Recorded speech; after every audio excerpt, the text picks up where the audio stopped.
ನಮಸ್ತೆ ಸ್ನೇಹಿತರೆ, ಇವತ್ತು ನಾವು ಸಮಾಜ ವಿಜ್ಞಾನದ ವಿಷಯದ ಕುರಿತಾಗಿ ನಿಮ್ಮ ಕಾಂಪಿಟೇಟಿವ್ ಎಕ್ಸಾಮ್ಸ್ಗಳಲ್ಲಿ ಬರ್ತಕ್ಕಂತಹ ಪ್ರಮುಖ ಪ್ರಶ್ನೋತ್ತರಗಳನ್ನು ಇವತ್ತು ವಿಶ್ಲೇಷಣೆ ಮಾಡೋಣ. ಈಗಾಗಲೇ ಸುಮಾರು ಪ್ರಶ್ನೋತ್ತರ ಭಾಗಗಳನ್ನು ನಿಮಗೆ ನೀಡಿದ್ದೇವೆ. ಹಾಗೆಯೇ ಇದು ಕೂಡ ನಿಮ್ಮ ಕಾಂಪಿಟೇಟಿವ್ ಎಕ್ಸಾಮ್ಸ್ಗೆ ಹೆಲ್ಪ್ ಆಗಲಿ ಅನ್ನೋದು ನಮ್ಮ ಉದ್ದೇಶ. ಹಾಗಿದ್ರೆ ಈ ಕೂಡಲೇ ನಮ್ಮ ಚಾನಲ್ಗೆ ಸಬ್ಸ್ಕ್ರೈಬ್ ಮಾಡ್ಕೊಂಡಿಲ್ಲ ಅಂದರೆ ಸಬ್ಸ್ಕ್ರೈಬ್ ಆಗಿ, ಹಾಗೆಯೇ ಪಕ್ಕದಲ್ಲೇ ಕಾಣ್ತಕ್ಕಂಥ ಬೆಲ್ ಐಕಾನನ್ನು ಕ್ಲಿಕ್ ಮಾಡೋದ್ರ ಮುಖಾಂತರ ಮುಂದಿನ ಎಲ್ಲ ನಮ್ಮ ವಿಡಿಯೋಗಳ ನೋಟಿಫಿಕೇಷನನ್ನು ನೀವು ಪಡ್ಕೊಳ್ಬೋದು. ಹಾಗಾದರೆ ಮೊದಲನೇ ಪ್ರಶ್ನೆ ಏನಿದೆ, ಈ ಕೆಳಗಿನವರಲ್ಲಿ ಯಾರು 1942ರ ಕ್ವಿಟ್ ಇಂಡಿಯಾ ಚಳುವಳಿಯ ನಾಯಕಿ ಎಂದು ಕರೆಯುತ್ತಾರೆ?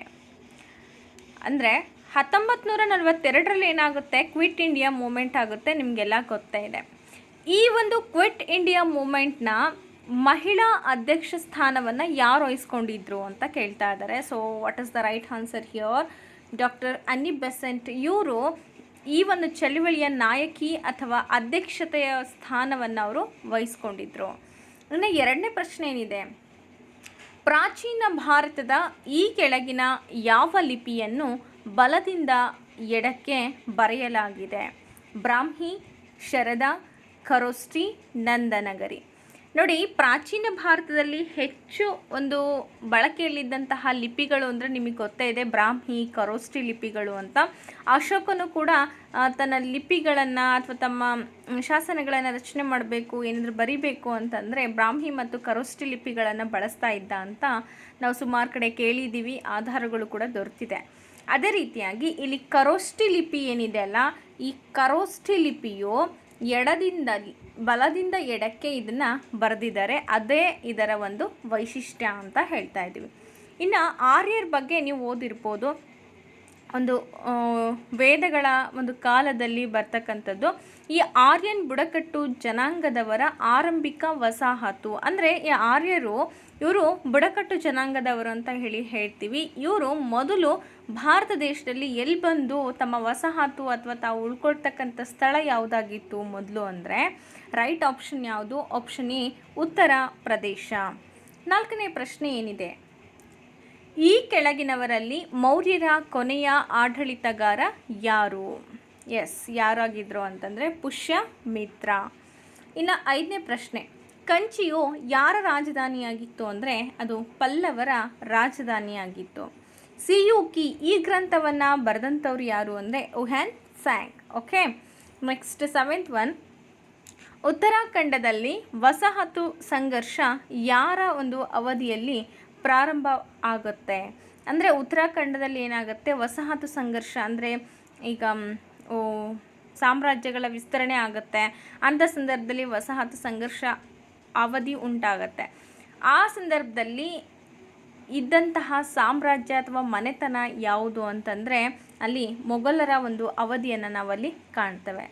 ಇನ್ನು ರಾಜಾರಾಮ್ ಮೋಹನ್ ರಾಯರವ್ರ ಬಗ್ಗೆ ನೀವೆಲ್ಲ ತಿಳ್ಕೊಂಡಿದ್ದೀರಾ. ಈ ರಾಜಾರಾಮ್ ಮೋಹನ್ ರಾಯರವರು ಈ ಕೆಳಕಂಡಂತಹ ಅಂಶಗಳಲ್ಲಿ ಒಂದನ್ನು ಅವರು ಒಂದರ ಹತ್ತಿರ ಸಂಪರ್ಕ ಇರಲಿಲ್ಲ ಅಥವಾ ಅವರು ಅದನ್ನು ಪ್ರತಿಪಾದಿಸಿಲ್ಲ ಅಂತ ಹೇಳ್ಬೋದು. ಹಾಗಾದರೆ ಯಾವುದು? ಅವ್ರು ನೋಡಿ, ಅವರ ಜೀವನ ಚರಿತ್ರೆ ಅಥವಾ ನಮ್ಮ ಇತಿಹಾಸ ಪುಟಗಳನ್ನು ತೆರೆದಾಗ ಅವರು ವಿಧವೆ ಒಂದು ಪುನರ್ವಿವಾಹಕ್ಕೆ ಪ್ರೋತ್ಸಾಹವನ್ನು ಕೊಡ್ತಾರೆ, ಇಂಗ್ಲೀಷ್ ಶಿಕ್ಷಣದ ಒಂದು ಪ್ರಚಾರವನ್ನು ಕೂಡ ಮಾಡ್ತಾರೆ, ಸತಿ ಪದ್ಧತಿಯನ್ನು ನಿರ್ಮೂಲನೆಯನ್ನು ಕೂಡ ಮಾಡ್ತಾರೆ. ಆದರೆ ಅವರು ಯಾವುದೇ ಸಂಸ್ಕೃತ ಶಿಕ್ಷಣಕ್ಕೆ ಬೆಂಬಲವನ್ನು ನೀಡಿಲ್ಲ. ಹಾಗಾಗಿ ನಾವಿಲ್ಲಿ ಏನು ಮಾಡಬೇಕು? ಆಪ್ಷನ್ ಸಿನ ತೆಗಿಬೇಕಾಗತ್ತೆ. ಇನ್ನು ಒಂಬತ್ತನೇ ಪ್ರಶ್ನೆ ಏನಿದೆ, ಈ ಕೆಳಗಿನವುಗಳಲ್ಲಿ ಬೌದ್ಧರ ಪವಿತ್ರ ಪುಸ್ತಕ ಯಾವುದು? ಅಂದರೆ ಅದು ತ್ರಿಪಿಟಕಗಳು. ಓಕೆ, ನೆಕ್ಸ್ಟ್ 10ನೇ ಪ್ರಶ್ನೆ, ತ್ರಿಪಿಟಕಗಳು ಅಂದರೆ ಸುತ್ತ ಪಿಟಕ, ಹಾಗೆಯೇ ಅಭಿಧಮ್ಮ ಪೀಠಕ, ವಿನಯ ಪೀಠಕ ಅಂತೇಳಿ ಇವು ತ್ರಿಪಿಟಕಗಳು ಅಂತೇಳಿ ನಾವು ಕರಿತೀವಿ. ಇನ್ನು ಕುಶಾನ ರಾಜವಂಶದ ಪ್ರಸಿದ್ಧ ರಾಜ ಯಾರು ಅಂದರೆ ಅದೇ ಕನಿಷ್ಕ. ಕನಿಷ್ಕನು ಕುಶಾನರಲ್ಲಿ ಅತ್ಯಂತ ಪ್ರಸಿದ್ಧಿಯನ್ನು ಪಡ್ಕೊಂಡಂತಹ ರಾಜ ಅಂತ ನಾವಿಲ್ಲಿ ಹೇಳ್ಬೋದು. ಇನ್ನು 11ನೇ ಪ್ರಶ್ನೆ ಏನಿದೆ, ಸಿಂಧೂ ಕಣಿವೆಯ ಜನರು ಇದರಿಂದ ಮನೆಗಳನ್ನು ನಿರ್ಮಿಸ್ತಾ ಇದ್ರು. ಯಾವುದರಿಂದ ಮನೆಗಳನ್ನು ನಿರ್ಮಿಸ್ತಾ ಇದ್ರು? ನೋಡಿ, ಈ ಸಿಂಧೂ ಬಯಲಿನ ನಾಗರಿಕತೆಯ ಜನರ ಒಂದು ವಾಸ್ತವ್ಯವನ್ನು ಅಥವಾ ಅವರು ಇರುವಿಕೆಯ ಆಧಾರಗಳನ್ನು ನಾವು ಗಮನಿಸಿದಾಗ, ಅವ್ರು ಬಿಟ್ಟು ಹೋದಂಥ ಸಾಕಷ್ಟು ಅವಶೇಷಗಳನ್ನು ಅವಲೋಕಿಸಿದಾಗ ಅವರಿಗೆ ಇಟ್ಟಿಗೆಗಳ ಪರಿಚಯವೂ ಕೂಡ ಇತ್ತು ಅಂಥೇಳಿ ನಮಗೆ ತಿಳಿದು ಬರುತ್ತೆ. ಹಾಗಾಗಿ ಅವರು ಮನೆಗಳನ್ನು ಇಟ್ಟಿಗೆಗಳಿಂದ ನಿರ್ಮಾಣ ಮಾಡ್ತಾಯಿದ್ರು. ಅಂದರೆ ಅವರು ವೈಜ್ಞಾನಿಕ ತಂತ್ರವನ್ನು ಅಳವಡಿಸ್ಕೊಂಡಿದ್ರು, ವೈಚಾರಿಕತೆಯನ್ನು ಅವರು ಹೊಂದಿದ್ರು ಅಂತ ಈ ಮೂಲಕ ನಾವು ತಿಳ್ಕೊಳ್ಬೋದು. ಇನ್ನು 12ನೇ ಪ್ರಶ್ನೆ ಏನಿದೆ, ಶ್ರೀ ನಾರಾಯಣ ಧರ್ಮ ಪರಿಪಾಲನಾ ಯೋಗವನ್ನು ಸ್ಥಾಪಿಸಿದಂಥವರು ಯಾರು? ಸೊ ರೈಟ್ ಆನ್ಸರ್ ಯಾವುದಿಲ್ಲಿ ಅಂದರೆ ನಾರಾಯಣ್ ಗುರು. 13ನೇ ಪ್ರಶ್ನೆ, ದೆಹಲಿಯ ಮೊದಲ ಮಹಿಳಾ ಆಡಳಿತಗಾರ್ತಿ. ಸೊ ಮಧ್ಯಕಾಲೀನ ಭಾರತದ ಇತಿಹಾಸದಲ್ಲಿ ಗದ್ದುಗೆಯನ್ನು ಹೆರಿದಂತಹ ಮೊದಲ ಮಹಿಳಾ ಆಡಳಿತಗಾರ್ತಿ ಅಂತಲೂ ಕೂಡ ಇವರನ್ನು ಕರೀತೇವೆ. ಯಾರು ಅಂತಂದರೆ ಆಕೆಯೇ ರಜಿಯಾ ಬೇಗಂ.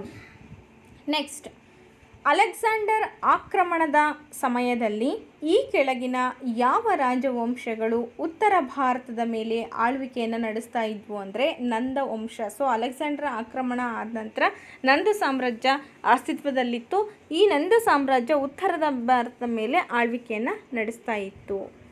ಇನ್ನು 15ನೇ ಪ್ರಶ್ನೆ, ಆರಂಭಿಕ ವೈದಿಕ ಆರ್ಯರ ಒಂದು ಧರ್ಮದಲ್ಲಿ ಮುಖ್ಯವಾಗಿರ್ತಕ್ಕಂಥದ್ದು ಯಾವುದು ಅಂದರೆ ಪ್ರಕೃತಿಯ ಆರಾಧನೆಯನ್ನು ಮಾಡ್ತಾಯಿದ್ರು, ಯಜ್ಞ ಯಾಗಾದಿಗಳನ್ನು ಅವರು ಕೈಗೊಳ್ತಾ ಇದ್ರು. ಇದು ಅವರ ಒಂದು ಧಾರ್ಮಿಕ ಒಂದು ಆಚರಣೆಯಲ್ಲಿ ಇದ್ದಂತಹ ಪದ್ಧತಿ ಅಂತ ನಾವು ಇಲ್ಲಿ ಹೇಳ್ತಾ ಇದ್ದೀವಿ.